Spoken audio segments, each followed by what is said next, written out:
ಎಲ್ಲ ನನ್ನ ಗೆಳೆಯ ಗೆಳತಿಯರಿಗೆ ಈ ಒಂದು ಚಿಕ್ಕ ಕಿವಿ ಮಾತು. ಅದನ್ನ ಒಂದು ಕಥೆ ರೂಪದಲ್ಲಿ ಹೇಳೋಣ. ಒಂದು ಬಡ ಕುಟುಂಬ.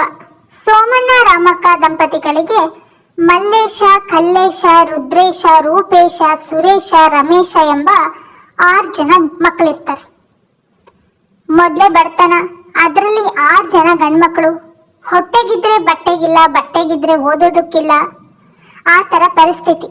ಬಡವರಾದ್ರೇನು ಅವ್ರ ಮನೇಲಿ ಖುಷಿಗೇನು ಕೊರತೆ ಇರಲಿಲ್ಲ, ಸಾಕಷ್ಟು ಖುಷಿ ಇತ್ತು. ಬಡವ್ರ ಮನೆಯಲ್ಲಿ ಖುಷಿ ಜಾಸ್ತಿ, ಶ್ರೀಮಂತರ ಮನೆಯಲ್ಲಿ ದುಡ್ಡು ಜಾಸ್ತಿ ಅನ್ನೋ ಥರ. ಆದರೆ ಚಿಕ್ಕವರಾಗಿರೋದ್ರಿಂದ ಸೋಮಣ್ಣನಿಗೆ ಮಕ್ಕಳನ್ನ ಸಾಕೋದಕ್ಕೆ ಅಷ್ಟೊಂದು ಕಷ್ಟ ಆಗ್ತಾ ಇರಲಿಲ್ಲ. ಆದರೆ ಮುಂದಿನ ದಿನಗಳನ್ನ ನೆನೆಸ್ಕೊಂಡಾಗೆಲ್ಲ ತುಂಬಾ ಭಯ ಪಡ್ತಿದ್ದ.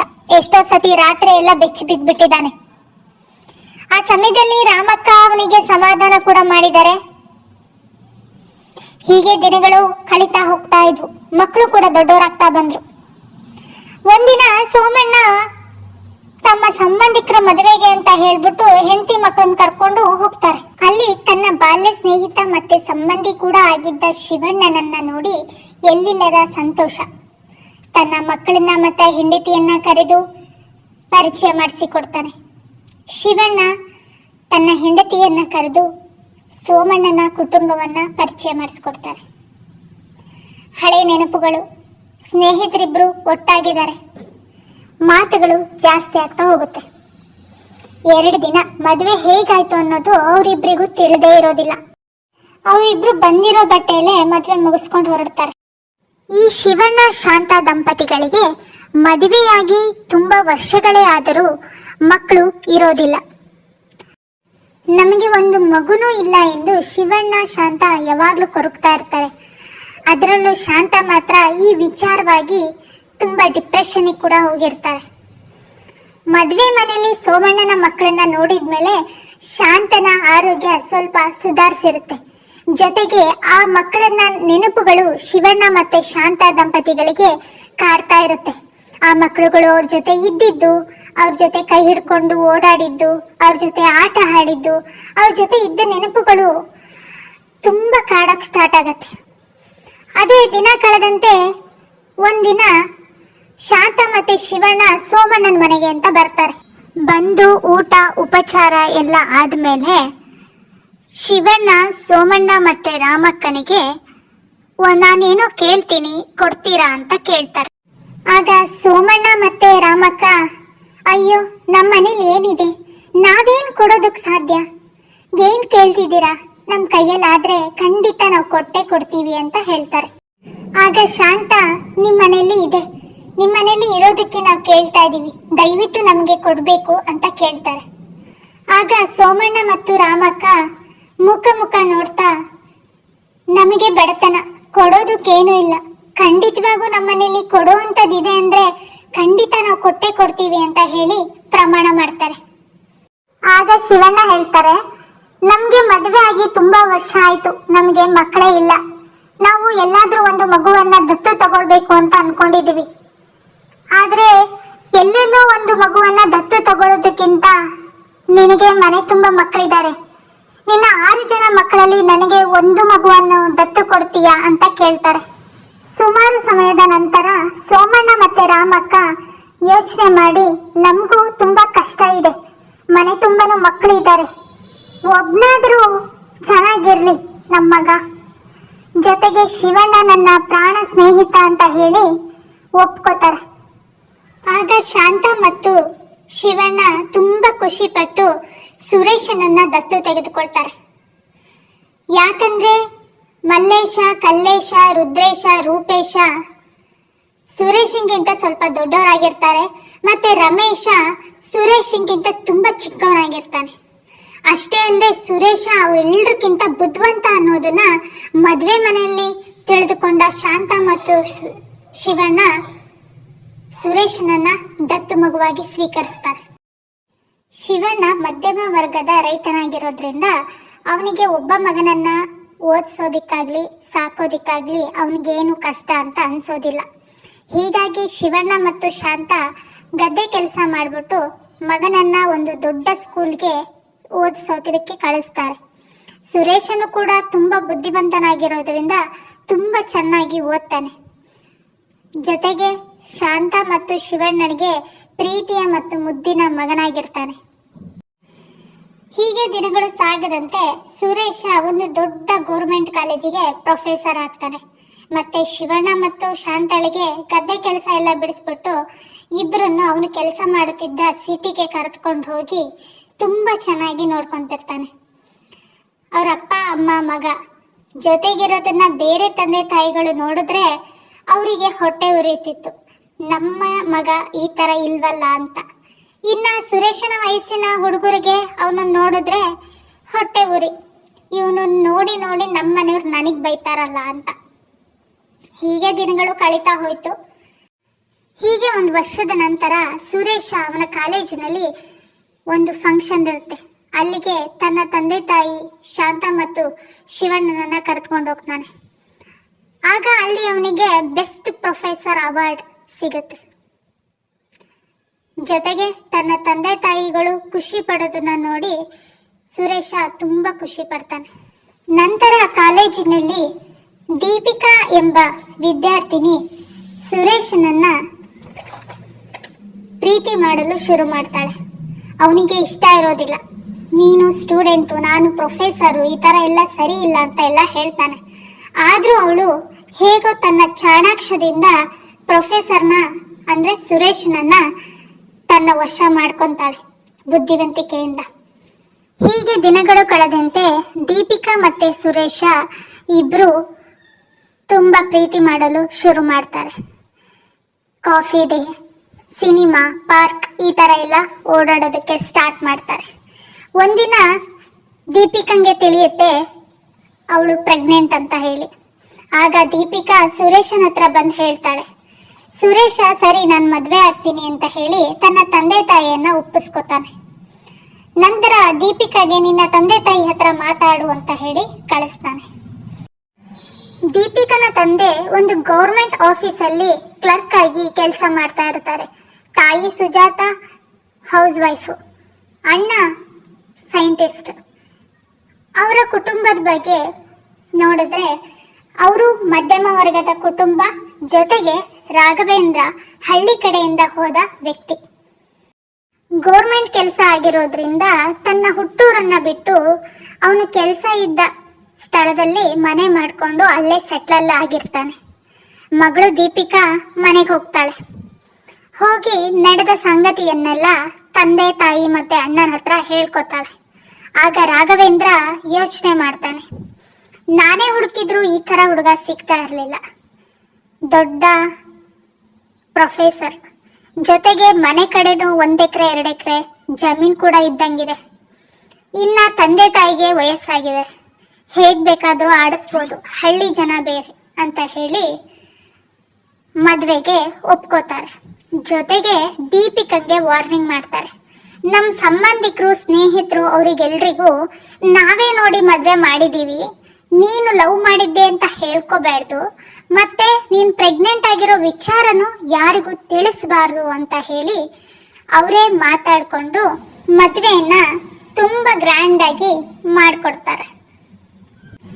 ದೀಪಿಕಾ ಮೊದಲೇ ಚೆನ್ನಾಗಿ ಪ್ಲಾನ್ ಮಾಡ್ಕೊಂಡಿದ್ಲು. ಆದರೆ ಇವಾಗ ಅವಳ ಸಪೋರ್ಟಿಗೆ ಅವಳ ತಂದೆ ರಾಘವೇಂದ್ರ ಮತ್ತೆ ತಾಯಿ ಸುಜಾತ ಇಬ್ರು ಸೇರ್ಕೊಂಡಿದ್ದಾರೆ. ಸ್ವಲ್ಪ ಯೋಚನೆ ಮಾಡಿ, ಆ ಬಡಪಾಯಿ ಶಿವಣ್ಣ ಮತ್ತು ಶಾಂತರ ಪರಿಸ್ಥಿತಿ ಏನಾಗಬಹುದು ಅಂತ. ಹಾಗೆ ಸುರೇಶನ ಜೀವನ ಮುಂದೆ ಯಾವ ರೀತಿ ತಿರು ತಗೋಬಹುದು ಅಂತ. ತುಂಬಾ ಪ್ರೀತಿ ಮಾಡೋ ಗಂಡ, ಮುಗ್ಧ ಅತ್ತೆ ಮಾವ. ದೀಪಿಕಾ ಮದುವೆ ಆಗಿ 15 ದಿನಕ್ಕೆ ತನ್ನ ಅಸಲಿ ಬುದ್ಧಿಯನ್ನ ಹೊರಗೆ ಹಾಕ್ತಾಳೆ.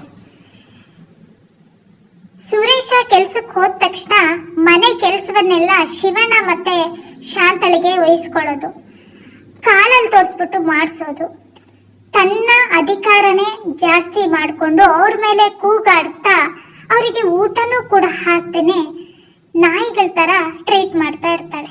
ಜೊತೆಗೆ ಸುರೇಶ ಬಂದ ಕೂಡಲೇ ತಾನೇ ಎಲ್ಲ ಕೆಲಸ ಮಾಡಿದ್ದು ಅಂತ ನಾಟಕ ಮಾಡಿಕೊಂಡು ಶಾಂತ ಮತ್ತೆ ಶಿವಣ್ಣನ ಮೇಲೆ ಸುರೇಶನ್ಗೆ ಕೋಪ ಬರೋ ರೀತಿ ನಾಟಕಗಳನ್ನು ಮಾಡೋದಕ್ಕೆ ಶುರು ಮಾಡ್ತಾಳೆ. ಇದೆಲ್ಲ ಎಲ್ರ ಮನೆಯಲ್ಲೂ ಕಾಮನ್ ಅಂತ ಅನ್ಕೊಂಡ್ರೆ, ಆದ್ರೆ ಈ ಕಥೆಯಲ್ಲೇ ಬೇರೆ ತರ ಇದೆ. ಆ ದೀಪಿಕಾ ಆಳುಗಳ ತರ ಶಿವಣ್ಣ ಮತ್ತೆ ಶಾಂತನ ಹತ್ರ ಕೆಲಸ ಮಾಡಿಸ್ಕೊಂಡ್ರು ಅವ್ರಿಗೊಂದು ಹೊತ್ತು ಊಟ ಕೂಡ ಒಂದು ತುತ್ತು ಕೂಡ ಹಾಕ್ತಾ ಇರ್ಲಿಲ್ಲ. ಊಟಕ್ಕೆ ಕುತ್ಕೊಂಡ್ರೆ ಸಾಕು, ನಾನ್ ದುಡಿಯೋ ದುಡ್ಡು, ನನ್ ಗಂಡ ದುಡಿಯೋ ದುಡ್ಡು, ನೀವು ಬಂದು ಪುಕ್ಷಟೆ ತಿಂತೀರಾ, ಏನ್ ಕೆಲಸ ಮಾಡ್ತೀರಾ, ನೀವು ದುಡ್ಕೊ ಬಂದು ಊಟ ಮಾಡ್ರಿ, ಆ ತರ ಎಲ್ಲ ಅನ್ನೋದು. ನಾಯಿಗಳ ತರ ತಿನ್ನಕ್ಕಾಗೆ ಬರ್ತಾರೆ ಅಂತ ಅನ್ನೋದು. ಈ ತರ ಎಲ್ಲ ಮಾಡ್ತಾ ಇರ್ತಾಳೆ.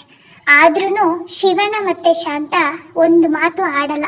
ಮಗನ ಪ್ರೀತಿ, ಮಗನ ಸಂತೋಷನ ಮಾತ್ರ ಮುಖ್ಯ, ನನ್ನ ಮಗನ ಮುಖ ನೋಡ್ಕೊಂಡಿರೋಣ ಅಂತ ಹಾಗೆ ಕಾಲ ಹಾಕ್ತಾರೆ. ಒಂದಿನ ತುಂಬಾ ಹಸುವಾಗಿರುತ್ತೆ. ಎಷ್ಟು ದಿನ ಅಂತ ಹೇಳಿ ಉಪವಾಸ ಇರ್ತಾರೆ ಹೇಳಿ? ಒಂದಿನ ತುಂಬಾ ಹಸುವಾಗಿರುತ್ತೆ. ಅವರು ಶಿವಣ್ಣ ಮತ್ತೆ ಶಾಂತ ಊಟ ಮಾಡೋದಕ್ಕೆ ಇನ್ನೇನು ಹೋಗ್ಬೇಕು. ಆ ಟೈಮಲ್ಲಿ ತುಂಬಾ ಬೇಜಾರಾಗೋ ತರ ನಾಯಿಗಳು ತಿನ್ನಕ್ ಬರ್ತಾರೆ ಅಂತ ಅಂದ್ಬಿಡ್ತಾಳೆ. ಆ ಟೈಮಲ್ಲಿ ಶಿವಣ್ಣ ಊಟನ ಬಿಟ್ಬಿಟ್ಟು, ನನ್ನ ಮಗ ಎಲ್ಲಿದ್ರು ಚೆನ್ನಾಗಿದ್ರೆ ಸಾಕು, ಜಗಳಗಳು ಬೇಡ, ಇಬ್ರು ಚೆನ್ನಾಗಿದ್ರೆ ಸಾಕು ಅಂತ ಬಿಟ್ಟು ತನ್ನ ಹಳ್ಳಿಗೆ ಮತ್ತೆ ಅದೇ ರೈತಾಬಿ ಕೆಲಸ ಮತ್ತೆ ಅದೇ ಕಷ್ಟ, ಅದೇ ಒಂಟಿತನವನ್ನ ನೋಡ್ಕೊಂಡು ತನ್ನ ಊರಿಗೆ ಹೊರಟೋಗ್ಬಿಡ್ತಾನೆ. ದೀಪಿಕನ್ಗೆ ಎಲ್ಲಿಲ್ಲದ ಖುಷಿ. ಜೊತೆಗೆ ಅವಳ ತಂದೆ ತಾಯಿ ರಾಘವೇಂದ್ರ, ಸುಜಾತ ಕೂಡ ನನ್ನ ಮಗಳು ಅವರನ್ನ ಓಡಿಸ್ಬಿಟ್ಲು ಅಂತ ಹೇಳಿ ಒಳಗಡೆ ಖುಷಿ ಪಡ್ತಾರೆ. ಸುರೇಶ ಬಂದ ತಕ್ಷಣ ದೀಪಿಕಾ ಅಳ್ತಾ ಅತ್ತೆ ಮಾವ ಕಾಣಿಸ್ತಾ ಇಲ್ಲ, ಎಲ್ಲೋ ಹೋಗ್ಬಿಟ್ಟಿದ್ದಾರೆ ಅಂತ ನಾಟಕ ಮಾಡ್ತಾಳೆ. ಸುರೇಶ ಕಾಲ್ ಮಾಡಿ ವಿಚಾರಿಸ್ತಾನೆ. ಆಗ ಶಿವಣ್ಣ ಶಾಂತ ನಾವು ಹಳ್ಳಿಲೇ ಇರ್ತೀವಿ, ನಮ್ಗೆ ಹಳ್ಳಿನೇ ಚಂದ ಅಂತ ಹೇಳ್ಬಿಟ್ಟು ಮಗನಿಗೆ ಆಗಿರೋ ವಿಚಾರ ಏನು ಹೇಳ್ದೆ ಸುಧಾರಿಸ್ಕೋತಾರೆ. ಅವರು ಇದೇ ತರ ಹೇಳ್ತಾರೆ ಅನ್ನೋದು ದೀಪಿಕಂಗೆ ಅವರು ತಂದೆ ತಾಯಿಗೆ ಮೊದಲೇ ಗೊತ್ತಿತ್ತು. ಆ ತರ ಪ್ಲಾನ್ ಮಾಡಿ ಅವರು ಕಳಿಸಿರ್ತಾರೆ. ಯಾಕೆಂದ್ರೆ ಮುಗ್ದ್ರು ಅಂತ ಹೇಳಿ ಮೊದಲೇನೆ ಯೋಚನೆ ಮಾಡಿದ್ರಲ್ವಾ, ಆದ್ರಿಂದ. ಹೀಗೆ ದಿನಗಳು ಕಳೀತಾ ಹೋಗುತ್ತೆ. ಇತ್ತ ದೀಪಿಕಾ ಪ್ರೆಗ್ನೆಂಟ್ ಆಗಿರೋದ್ರಿಂದ ಗಂಡನಿಗೆ ನನ್ಗೊಬ್ಳಿಗೆ ಕೆಲಸ ಮಾಡೋದಕ್ಕಾಗಲ್ಲ, ಮನೆಯೆಲ್ಲ ಮ್ಯಾನೇಜ್ ಮಾಡೋದು ಕಷ್ಟ ಆಗತ್ತೆ, ಈ ಸಮಯದಲ್ಲೇ ನಿನ್ ತಂದೆ ತಾಯಿನೂ ಬಿಟ್ಟು ಹೋಗ್ಬಿಟ್ರು, ಅದಕ್ಕೆ ನಮ್ಮಮ್ಮನ್ನ ಕರೆಸ್ಕೋತೀನಿ ಅಂತ ಅವಳ ತಾಯಿನ ತನ್ನ ಮನೆಗೆ ಕರೆಸ್ಕೋತಾಳೆ. ಸುಜಾತ ಸುರೇಶನ್ ಮನೆಗೆ ಬಂದು ಅಳಿಯದ ಮನೆಯಲ್ಲೇ ಉಳ್ಕೊಂಡ್ಬಿಡ್ತಾಳೆ. ಮೊದಲನೇ ವರ್ಷ ಬಾಣೆಂತನ, 2ನೇ ವರ್ಷ ಇನ್ನೊಂದು ಮಗು, 3ನೇ ವರ್ಷ ಹೊಸಮನೆ ಹಬ್ಬ, ಆ ಕೆಲಸ ಈ ಕೆಲಸ ಅದಿದೆ ಇದಿದೆ ಅಂತ ಮಗಳ ಮನೆಯಲ್ಲೇ ಸೆಟ್ಲ್ ಆಗ್ಬಿಡ್ತಾಳೆ. ಒಟ್ಟಲ್ಲಿ 3-3.5 ವರ್ಷ ಅಳಿಯನ ಮನೆಯಲ್ಲೇ ಉಳ್ಕೊಂಡ್ಬಿಡ್ತಾಳೆ. ಅತ್ತ ದೀಪಿಕನ ಅಣ್ಣ ರಾಜೇಶ ದೊಡ್ಡ ಸೈಂಟಿಸ್ಟ್ ಆಗಿರೋದ್ರಿಂದ ಬೇರೆ ದೇಶದಲ್ಲಿ ಕೆಲಸ ಸಿಕ್ಬಿಡುತ್ತೆ. ಜೊತೆಗೆ ಅವನು ಕೂಡ ಈ ಸಮಯದಲ್ಲಿ ಲವ್ ಮ್ಯಾರೇಜ್ ಆಗಿ ಹೊರಟೋಗ್ಬಿಡ್ತಾನೆ. ಇನ್ನು ರಾಘವೇಂದ್ರ ಅಲ್ಲಿ ರಿಟೈರ್ಮೆಂಟ್ ಏಜ್ ಬಂದಿರುತ್ತೆ, ಜೊತೆಗೆ ರಿಟೈರ್ಮೆಂಟ್ ಕೂಡ ಆಗ್ಬಿಡುತ್ತೆ. ಅವನು ಕೂಡ ಅಲ್ಲಿ ಒಬ್ಬನೇ ಬಾಡಿಗೆ ಮನೆಯಲ್ಲಿ ಬಾಡಿಗೆ ಕಟ್ಕೊಂಡು ಏನಿರ್ಬೇಕು ಅಂತ ಅವನು ಕೂಡ ಸುರೇಶನ ಮನೆಗೆ ಬಂದ್ಬಿಡ್ತಾನೆ. ಅಂದ್ರೆ ಅಳಿಯನ್ ಮನೆಗೆ ಅವನು ಕೂಡ ಬಂದ್ಬಿಡ್ತಾನೆ. ಅಯ್ಯೋ ಪಾಪ, ಮಗ ನೋಡಿದ್ರೆ ಲವ್ ಮ್ಯಾರೇಜ್ ಮಾಡ್ಕೊಂಡು ಅದ್ಯಾವುದೋ ಕಾಡು ದೂರಿಗೆ ಹೋಗಿ ಸೆಟ್ಲ್ ಆಗಿದ್ದಾನೆ. ಪಾಪ, ಈ ವಯಸ್ಸಾದ ತಂದೆ ತಾಯಿನೂ ಏನ್ ಮಾಡ್ತಾರೆ ಬಿಡಿ, ಅದಕ್ಕೆ ಮಗಳ ಮನೆಗೆ ಬಂದಿದ್ದಾರೆ. ಈ ತರ ಎಲ್ಲ ಅನ್ಕೊಳಕ್ ಹೋಗ್ಬೇಡಿ. ಯಾಕಂದ್ರೆ ರಾಘವೇಂದ್ರ, ಸುಜಾತ ಮತ್ತೆ ದೀಪಿಕಾ ಮೊದ್ಲಿಂದನೂ ಪ್ಲಾನ್ ಮಾಡಿದ್ದು ಶಾಂತ ಮತ್ತೆ ಶಿವಣ್ಣನನ್ನ ಓಡಿಸ್ಬೇಕು ಅಂತ. ಆದ್ರೆ ಈ 3 ಜನನು ಮಾಡಿರೋ ಪ್ಲಾನು ಆ ಸುರೇಶನ್ಗೆ ತಿಳಿಲೇ ಇಲ್ಲ. ಈಗೂ ಕೂಡ ಅವನು ಅವನದೇ ಆದ ಲೋಕ, ಅವನದೇ ಆದ ಕೆಲಸದಲ್ಲಿ ಫಿಕ್ಸ್ ಆಗ್ಬಿಟ್ಟಿದ್ದಾನೆ. ಆದ್ರೆ ಇವ್ರು 3 ಮಾತ್ರ ತಮಗೆ ಯಾವ ತರ ಲೈಫ್ ಸೆಟ್ಲ್ ಆಗ್ಬೇಕು ಅಂತ ಅನ್ಕೊಂಡಿದ್ರು ಅದೇ ತರ ಮಾಡ್ಕೊಂಡ್ರು. ನಂತರ ರಾಘವೇಂದ್ರನು ಕೂಡ ಅಳಿಯನ್ ಮನೆಗೆ ಬಂದು ಸೆಟ್ಲ್ ಆಗ್ಬಿಡ್ತಾನೆ. ಅಳಿಯನ್ ಮನೆಯಲ್ಲಿ ಅತ್ತೆದೇ ಅಧಿಕಾರ, ಪ್ರತಿಯೊಂದಕ್ಕೂ ಅವಳದೇ ದರ್ಪ. ಅವಳು ಹೇಳ್ದಾಗೆ ಅಳಿಯ, ಮಗಳು, ಗಂಡ ಎಲ್ಲರೂ ಕೇಳೋ ರೀತಿಯಲ್ಲಿ ಸುಜಾತ ಮಾಡಿಟ್ಕೊಂಡ್ಬಿಡ್ತಾಳೆ. ಹೀಗೆ ದಿನಗಳು ಕಳೀತಾ ಹೋಗುತ್ತೆ. ನೆಂಟರುಗಳು, ಫ್ರೆಂಡ್ಸ್ಗಳು ರಾಘವೇಂದ್ರನ್ಗೆ ಕೇಳ್ತಾ ಇರ್ತಾರೆ, ಏನು ಮಗಳ ಮನೆಯಲ್ಲೇ ಸೆಟ್ಲ್ ಆಗ್ಬಿಟ್ರಾ, ಅಳಿಯನ್ ಮನೆಯಲ್ಲೇ ಸೆಟ್ಲ್ ಆಗ್ಬಿಟ್ರಾ ಅಂತ. ಇದನ್ನ ಕೇಳಿ ಅವರು ಇಲ್ಲ ಅಪ್ಪ, ನಾವು ಹೊಸ ಮನೆ ಮಾಡ್ತಾ ಇದ್ದೀವಿ, ಮಗಳಿಗೂ ಅದು ಕೆಲಸ ಇದು ಕೆಲಸ, ಮಗಳು ದುಡಿತಾ ಇದ್ದಾಳಲ್ವಾ. ಅಯ್ಯೋ ಬಿಡಿ, ನನ್ನ ಅಳಿಯಂದು ಏನ್ ದುಡಿಮೆ ಇದೆ, ನನ್ನ ಮಗಳಿಂದನೇ ಅವನು ಉದ್ಧಾರ ಆಗಿರೋದು, ನನ್ನ ಮಗಳದ್ದೇ ದುಡಿಮೆ ಜಾಸ್ತಿ. ಈ ತರ ಎಲ್ಲ ಜನರ ಹತ್ರ ಹೇಳ್ಕೊಂಡು ಇರ್ತಾರೆ. ನನ್ನ ಮಗಳಿಂದನೇ ಎಲ್ಲ ಅನ್ನೋ ದರ್ಪ ರಾಘವೇಂದ್ರ ಮತ್ತೆ ಸುಜಾತನಿಗೆ ಜಾಸ್ತಿ ಆಗ್ತಾ ಹೋಗುತ್ತೆ. ಇದ್ಯಾವುದು ಸುರೇಶನಿಗೆ ತಿಳಿದಿರೋದಿಲ್ಲ. ಆದ್ರೆ ಅವರು ಅಧಿಕಾರ ದರ್ಪ ಮಾಡ್ತಾ ಇರೋದು ಅಳಿಯನ್ ಮನೇಲೆ. ಅತ್ತೆ ಹೇಳ್ದಂಗೆ ಅಳಿಯನ್ ಮನೆ ಒಲೆ ಉರಿಯೋದು. ಅತ್ತ ಶಿವಣ್ಣ ಮತ್ತೆ ಶಾಂತ ತಾವು ಬೆಳೆದಂತ ಬೆಳೆಯಲ್ಲಿ ಅಕ್ಕಿ, ಗೋಧಿ, ರಾಗಿ, ತರಕಾರಿಗಳು, ಹಣ್ಣುಗಳು ಈ ಥರದ್ದೆಲ್ಲ ಬೆಳ್ಕೊಂಡು ತಮ್ಮ ಮಗ ಮತ್ತು ಸೊಸೆಗೆ, ಮೊಮ್ಮಕ್ಕಳಿಗೆ ಅಂತ ತಗೊಬಂದ್ರೆ ಈ ಸುಜಾತ ಆ ಮೊಮ್ಮಕ್ಕಳಿಗೂ ಕೂಡ ಅವರು ನಮ್ಮನೆ ಕೆಲಸದವರು, ನಮ್ಮನೆ ಆಳುಗಳು ಅಂತ ಹೇಳ್ಬಿಡ್ತಾಳೆ. ಆದ್ರಿಂದ ಆ ಮಕ್ಕಳು ಕೂಡ ಶಾಂತ ಮತ್ತು ಶಿವಣ್ಣನನ್ನ ಅಜ್ಜಿ ಅಜ್ಜ ಅಂತ ಒಪ್ಕೊಳ್ಳೋದೇ ಇಲ್ಲ. ಈ ರಾಘವೇಂದ್ರ, ಸುಜಾತ ಮತ್ತೆ ದೀಪಿಕಾ ಮಾಡ್ತಾ ಇರೋದು ಆ ಸುರೇಶನ್ಗೇನು ಅರ್ಥ ಆಗ್ತಾ ಇದೆಯೋ ಅಲ್ಲೋ ಗೊತ್ತಿಲ್ಲ. ಆದ್ರೆ ಇವ್ರ ಮೂವರು ಮಾತ್ರ ಚೆನ್ನಾಗಿ ಎಂಜಾಯ್ ಮಾಡಿಕೊಂಡು ತಮ್ಮ ಜೀವನನ ಸೆಟ್ಲ್ ಮಾಡ್ತಿದ್ರು. ಆದ್ರೆ ಒಂದು ನಿಮಿಷನೂ ಆ ಎಜುಕೇಟೆಡ್ ಫುಲ್ ಸುರೇಶ ಯೋಚನೆ ಮಾಡ್ತಾ ಇಲ್ಲ ಅಂತ ಅನ್ಸುತ್ತೆ. ತನ್ನ ತಂದೆ ತಾಯಿನ ಮನೆಯಿಂದ ಹೊರಗಟ್ಟಿ ತಾನು ಅತ್ತೆ ಮಾವನನ್ನ ಕರ್ಕೊಂಡ್ಬಂದು ತನ್ನ ಮನೆಯಲ್ಲಿ ಯಾಕೆ ಇರಿಸ್ಕೋಬೇಕು ಅಂತ, ಅಮ್ಮ ಜೊತೆಗೆ ಅತ್ತೆಯ ಅಧಿಕಾರವನ್ನ ನಾನೇ ಕೇಳಬೇಕು ಅಂತ ಒಂದು ಕ್ಷಣ ಯೋಚನೆ ಮಾಡಬಹುದಾಗಿತ್ತು. ಅತ್ತೆ ಮಾವನ್ನು ನೋಡ್ಕೊಳ್ಳಿ ಬೇಡ ಅಂತ ಹೇಳಲ್ಲ, ಆದ್ರೆ ತಂದೆ ತಾಯಿನ ಓಡಿಸಿ ಅತ್ತೆ ಮಾವನ್ನ ನೋಡ್ಕೊಳ್ಳೋ ಮಗ ಇವನ್ ಯಾವ ಸೀಮೆ ಮಗ, ಇವನ್ ಯಾವ ಸೀಮೆ ಅಳಿಯ. ಹಾಗೆ ದಿನಗಳು ಕಳೆದಂತೆ ರಾಘವೇಂದ್ರ, ಸುಜಾತ ಮತ್ತೆ ದೀಪಿಕಾ ಇಷ್ಟಕ್ಕೆ ತೃಪ್ತಿ ಪಟ್ಕೊಂಡಿರ್ಲಿಲ್ಲ. ಜನಗಳ ಮನೆಗೆ ಹೋದಾಗ, ಸ್ನೇಹಿತರ ಮನೆಗೆ ಹೋದಾಗ, ಫಂಕ್ಷನ್ನಿಗೆ ಬಂದಾಗೆಲ್ಲ ತಮ್ಮದೇ ಆದ ಅಧಿಕಾರವನ್ನ ಮಾಡೋದು, ತಾವು ಹೇಳೋದನ್ನ ಎಲ್ಲರೂ ಕೇಳಬೇಕು ಅನ್ನೋ ಭಾವನೆ ಇಟ್ಟುಕೊಂಡು ತಮ್ಮದೇ ಆದ ದರ್ಪವನ್ನ ತೋರಿಸೋದಕ್ಕೆ ರೆಡಿ ಮಾಡ್ತಾರೆ. ಈ ರಾಘವೇಂದ್ರ, ಸುಜಾತ, ದೀಪಿಕಾ ಇದಾರಲ್ಲ, ಮಾಡೋದೆಲ್ಲ ಅನಾಚಾರ, ಮನೆ ಮುಂದೆ ಬೃಂದಾವನ. ಇದನ್ನ ಯಾಕೆ ಹೇಳ್ತಾ ಇದ್ದೀನಿ ಅಂದ್ರೆ, ಈ ರಾಘವೇಂದ್ರ ಮತ್ತೆ ಸುಜಾತ ಇಬ್ರು ಬಂದಿರೋದು ಅಳಿಯನ ಮನೆಯಲ್ಲಿ. ಸ್ವಂತ ಅಳಿಯನ ಅಪ್ಪ ಅಮ್ಮನ್ನೇ ಮನೆ ಬಿಟ್ಟು ಓಡಿಸಿ ಅವ್ರು ಬಂದು ಸೆಟ್ಲ್ ಆಗಿದ್ದಾರೆ. ಆದ್ರೆ ಬೇರೆಯವ್ರಿಗೆ ಮಾತ್ರ ಬೆಟ್ಟು ತೋರಿಸಿ ಮಾತಾಡಿ ತಾವು ಒಳ್ಳೆಯವರು, ದೊಡ್ಡ ಪೂಜ್ಯವಂತರು ಅನ್ನೋಂಗೆ ಶೋ ಅಪ್ ಕೊಡ್ತಾರೆ. ಅಷ್ಟೇ ಅಲ್ಲದೆ ಅವ್ರ ಮಕ್ಕಳೇ ತುಂಬಾ ದೊಡ್ಡ ದೊಡ್ಡ ತಪ್ಪು ಮಾಡಿದ್ದಾರೆ. ಅಂಥದ್ರಲ್ಲಿ ಈ ರಾಘವೇಂದ್ರ, ಸುಜಾತ ಬೇರೆಯವ್ರ ಮಕ್ಕಳಿಗೆ ಬೆಟ್ ಮಾಡಿ ತೋರಿಸ್ತಾರೆ. ಅಷ್ಟೇ ಅಲ್ಲದೆ ಈ ರಾಘವೇಂದ್ರ ಮತ್ತೆ ಸುಜಾತ ಅವರು ಅಳಿಯನ್ ಮನೆ ಸೇರ್ಕೊಂಡ್ಮೇಲೆ ಅವ್ರ ದರ್ಪನೇ ಹೆಚ್ಚು, ಅವ್ರ ಲೈಫ್ ಸ್ಟೈಲ್ ಕೂಡ ಚೇಂಜ್ ಆಗ್ತಾ ಹೋಗುತ್ತೆ. ಇವರ ದರ್ಪ, ಇವರ ಸೊಕ್ಕು ಯಾವ ಮಟ್ಟಕ್ಕೆ ಚೇಂಜ್ ಮಾಡುತ್ತೆ ಅಂದ್ರೆ, ಪಂಚೆ ಜುಬ್ಬ ಹಾಕೊಳ್ತಾ ಇದ್ದಿದ್ದ ರಾಘವೇಂದ್ರ ಪ್ಯಾಂಟು ಶರ್ಟಿಗೆ ಬರ್ತಾನೆ. ಸೀರೆ ಸುತ್ಕೊಂಡು ಇದ್ದ ಸುಜಾತ ಪ್ಯಾಂಟು ಮತ್ತೆ ಸ್ಕರ್ಟ್ ಹಾಕೋ ಲೆವೆಲ್ಗೆ ಬರ್ತಾಳೆ. ಚಿಕ್ಕ ಚಿಕ್ಕ ಮಕ್ಕಳಿಗೆ ಬೆಟ್ ಮಾಡಿ ತೋರ್ಸೋರು ಅವರು ಹರೇದ್ ಹುಡುಗರ ತರ ಸ್ಟೈಲ್ ಮಾಡಕ್ಕೆ ಶುರು ಮಾಡ್ತಾರೆ. ಇವ್ರು ನೋಡಿದ್ರೆ ಒಂದ್ ಅನ್ಸಲ್ವಾ, ಇವ್ರ ತಳನೇ ಸರಿ ಇಲ್ಲ, ಬೇರೆಯವ್ರ ಜೀವನ ಹಾಳು ಮಾಡೋದಕ್ಕೆ ಮುಂದಿರ್ತಾರೆ ಅಂತ. ಅವ್ರು ಬೇಕಾದ ರೀತಿಲೇ ಅವ್ರ ಲೈಫ್ ಸ್ಟೈಲ್ ನ ಚೇಂಜ್ ಮಾಡ್ಕೋತಾ ಹೋದ್ರು. ಆದ್ರೆ ಈ ಸುರೇಶ ನನ್ನನ್ನೊಬ್ರನ್ನ ಸಾಕಿದ್ದಾರೆ, ಬೆಳೆಸಿದ್ದಾರೆ, ಕಷ್ಟಪಟ್ಟು ಓದಿಸಿದ್ದಾರೆ, ಅವ್ರನ್ನ ಚೆನ್ನಾಗಿ ನೋಡ್ಕೋಬೇಕು ಅನ್ನೋದು ಅರಿವಿಲ್ದೆ ಹೆಂಡತಿ ಸೆರಗಿಟ್ಕೊಂಡು ಅತ್ತೆ ಅಧಿಕಾರನ ಕೇಳ್ಕೊಂತ ಅವನು ಕೂಡ ಚೇಂಜ್ ಆಗ್ಬಿಡ್ತಾನೆ. ಎಷ್ಟೇ ಆದ್ರೂ ಹೆತ್ತ ಅಪ್ಪ ಅಮ್ಮನ್ನೇ ಮರ್ತವನು ಇನ್ನೇನು ಸಾಕಿದವ್ರ ನೆನ್ಪಿಟ್ಕೊಂತಾನಲ್ವಾ. ಮತ್ತು ಶಾಂತ ಮತ್ತು ಶಿವಣ್ಣ ಒಬ್ಬಂಟಿಕರೇ ಆಗ್ಬಿಟ್ರು. ಇಂಥ ಮಗ ಸಿಗೋದಾಗಿದ್ದಿದ್ರೆ ಅವ್ರು ಯಾಕೆ ಇವನನ್ನ ಸಾಕ್ಬೇಕಾಗಿತ್ತು? ಎಲ್ಲಾ ಹೆಣ್ಮಕ್ಳಿಗೂ ಇಂಥ ತಂದೆ ತಾಯಿ ಸಿಕ್ಬಿಟ್ರೆ ಯಾರು ಕೂಡ ಸೂಸೈಡ್ ಮಾಡ್ಕೊಳಕ್ಕೆ ಕೆರೆ ಬಾವಿ ನೋಡ್ಕೊಳಲ್ಲ. ಆದ್ರೆ ಯಾವ ತಂದೆ ತಾಯಿಗೂ ಇಂಥ ಗಂಡ್ಮಕ್ಳು ಸಿಗ್ಬಾರ್ದು.